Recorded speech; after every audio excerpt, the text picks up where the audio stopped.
Good afternoon. Another day, another chicken vlog. Makita nyo po, tayo po ay nagpapakain.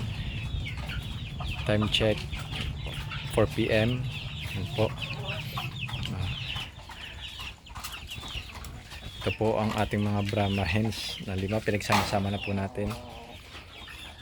Noong isang araw po pinakawalan natin sila dun sa ating range, dun sa may mga damo. At sa kagandahang palad naman po ay nagkasundo-sundo sila, hindi po sila nag-away-away. Kaya yan po, pinagsama-sama ko po sila. Yan, may itlog po. Tsaka yun, ito pong isa nating, hindi ko alam kung paano ito nakapasok dito. Itong isa nating upgraded native na sisiw nakapasok po dito. Ewan ko saan ito dumaan. Yan po, tayo po ay nagpalit ng feed sa ating breeder. Nag-iba po tayo ng brand dahil nung huli nating bili ng breeder pellets, hindi ko po nagustuhan dahil buo-buo pa po yung mais. Hindi na po katulad ng dati na maganda. Although nagustuhan ko po yun dahil matagal ko po yung ginagamit, pero nitong mga huli po nating pagbili, napansin ko po na iba na po yung quality, kaya nagpalit po tayo ng ibang brand para kasubukan po. At kung mapapansin nyo po, ginawa po natin yan ng bubong. Yan atin pong isang tangkal, dahil yung ating pong bubong na yun po ay sobrang lambot, butas-butas, tapos yung pinatungan po natin ng karton nababasa po, tapos ang daming mga insekto, mga ipis, mga kung ano-ano. Kaya minabuti po natin palitan na para at least mas maganda pagdating ng mga masamang panahon, tag-ulan, hindi mababasa, tsaka mas well ventilated po sila dahil lampasan ng hangin. Dito sa taas makakadaan pa rin yung hangin, dati hindi po dahil may takip po yan. Po ang ating mga sayang po yung isang itlog kanina ni Choco, nabasag po, siguro nayapakan, hindi ko agad nakuha kanina tanghali po. Siya po ay nagiging broody. Tsaka po ito nga pala po yung ating si Whitey, again broody na po siya, kaya yung ating pong naipon na itlog ni Mai na pinasampahan po natin kay Makoy ay pinalimliman po natin sa kanya. Bale 11 po yung itlog na kanya pong nililiman sa ngayon. Ayan po.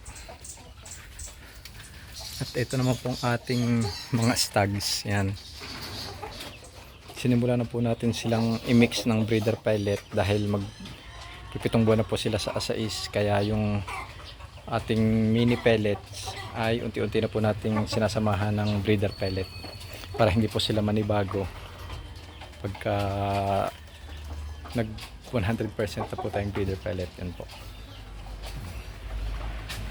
yan po ang ating mga upgraded native. Yan po, nasanay na po sila dito sa labas.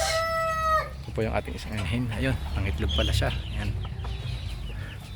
Ayan po. Kahapon po napakalakas ng ulan. Akala ko po ngayon ay uulan din, pero hindi naman po umulan. Maganda ang panahon.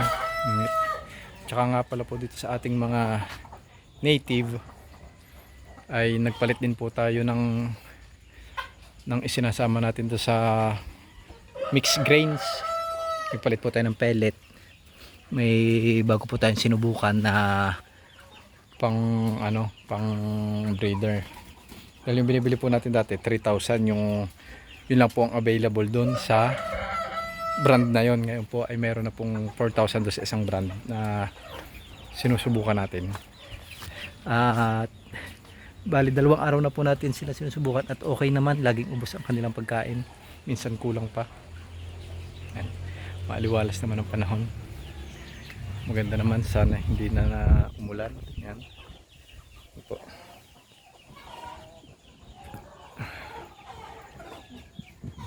At sa isang araw po, baka po may pumunta dito, may bumisitang isang kaibigan natin na baka kukuha ng ating mga Brahma chicks at saka ng silky. Titingnan po natin. Mukha naman po silang magana dito sa ating bagong patoka. Kaya tuloy-tuloy lang po ang ating ito po.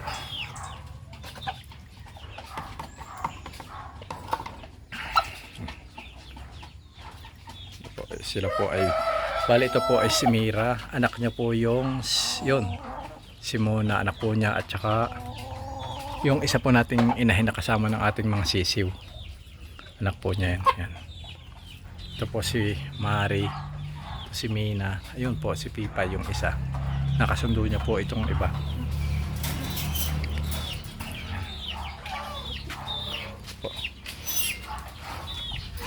Binabantayan po natin dito dahil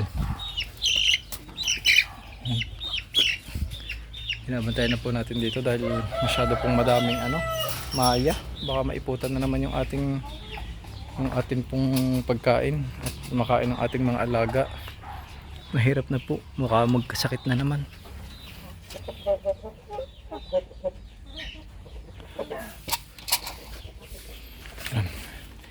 Anak na asyong nasanay po sila sa wet feeding dahil ng summer.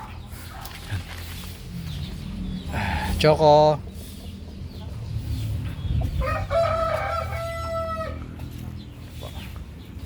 napakaaliwalas po dito dahil nung napalitan natin ang shade net.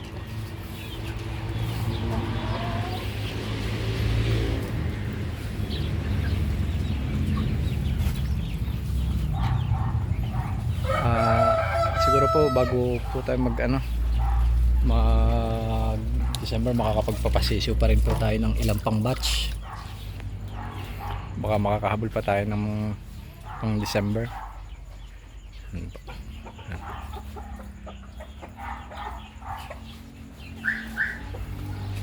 Yan na po muna ang ating quick update, at titingnan po natin bukas kung mabububungan natin yung isang tangkal. Salamat po sa laging pagsubaybay at pag-subscribe. Salamat po. At dun po sa mga tinamaan ng lindol sa Cebu, nagdasal po kayo. Dun po sa mga namatayan, deepest condolences po sa pamilyang naiwan. Dun po sa mga na-injured, pagaling po kayo. At always keep safe po.